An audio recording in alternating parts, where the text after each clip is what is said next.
जय जय श्री राधा वल्लभ, जय जय श्री हरिवंश, जय जय श्री राधे राधे। गुरुदेव भगवान जी के चरणों में मेरा प्रणाम। राधे राधे राधे श्याम। भक्तमाल महात्म्य।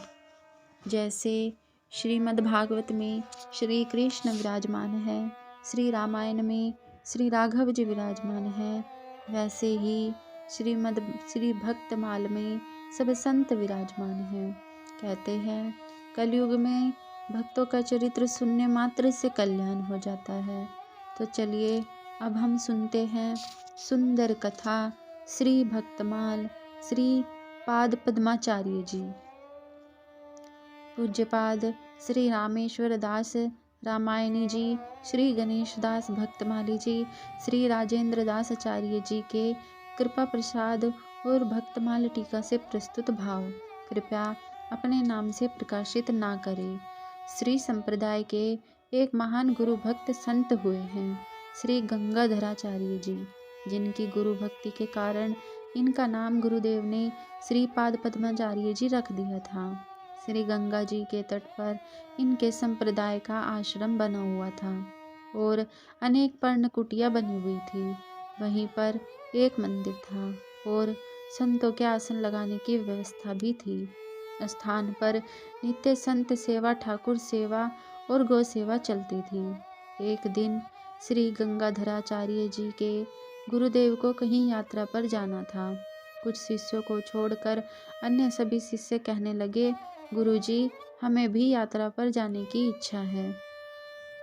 कुछ शिष्य कहने लगे, गुरुजी आप हमें कभी अपने साथ यात्रा पर नहीं ले गए, हमें भी साथ चलना है। श्री गंगाधराचार्य जी गुरुदेव के अधीन थे। वे कुछ बोले नहीं, शांति से एक जगह पर खड़े रह गए थे।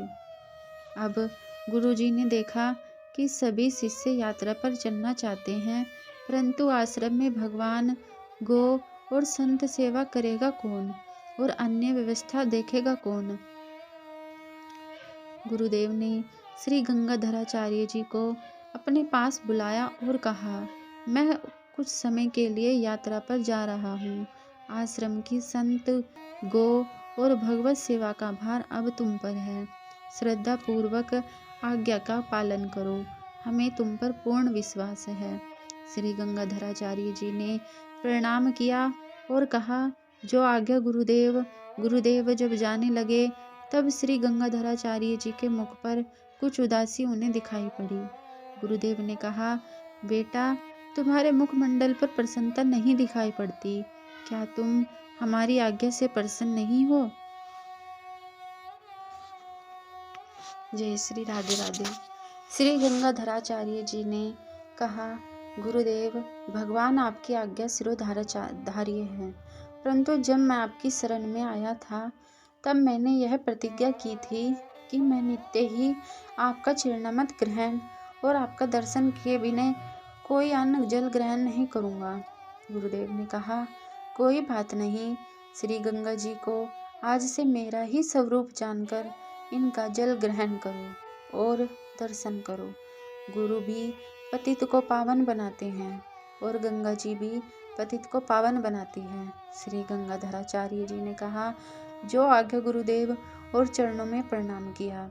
अपनी अनुपस्थिति में अपने समान गंगा जी को मानने का उपदेश देकर चले गए।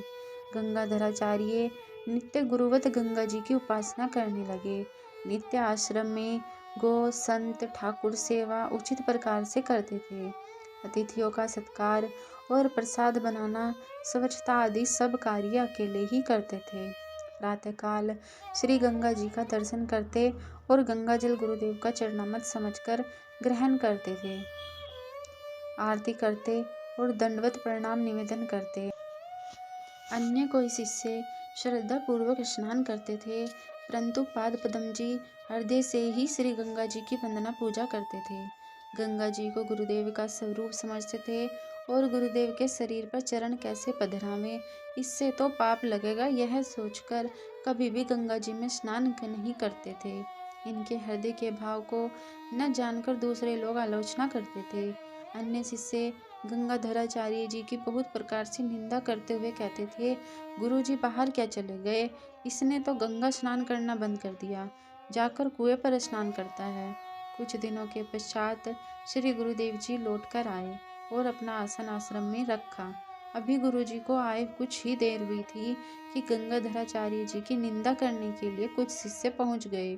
कुछ शिष्य जो आश्रम में ही रुके थे, उन्होंने गुरुजी से कहा, गुरुजी, गंगाधराचार्य जी ने आपके यात्रा पर जाने के बाद गंगा स्नान करना त्याग दिया। बड़ा प्रमादी है यह तो। श्री गुरुदेव जी कुछ नहीं बोले और श्री गंगाधराचार्य जी भी मौन खड़े रहे। गुरुदेव अच्छी तरह गंगाधराचार्य जी की गुरुनिष्ठा के विषय में जानते थे। उन्हें उनकी गुरु भक्ति संसार में प्रकट करनी थी।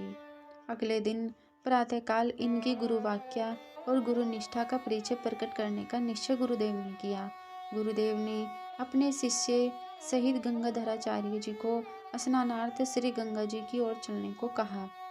गुरुदेव गंगाधराचार्य जी से बोले, बेटा, हम स्नान करने जा रहे हैं, तुम मेरे कमंडल, अचला और लंगोटी लेकर पीछे पीछे चलो।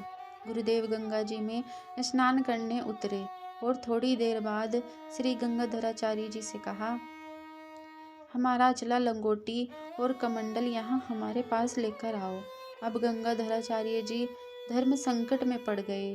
वे सोचने लगे, श्री गंगा जी हमारे गुरुदेव का स्वरूप है।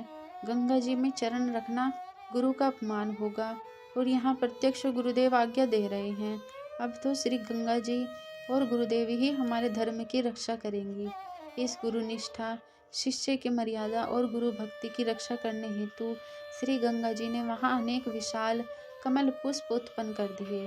गुरुदेव ने उन कमल पुष्पों पर पैर रखते हुए चलकर शीघ्र अचला, लंगोटी और कमंडल लेकर आने को कहा। उन्हीं पर पैर रखते हुए ये गुरुदेव के समीप दौड़कर गए। श्री गंगाधराचार्य जी का जो प्रभाव गुप्त था वह उस दिन प्रकट हो गया।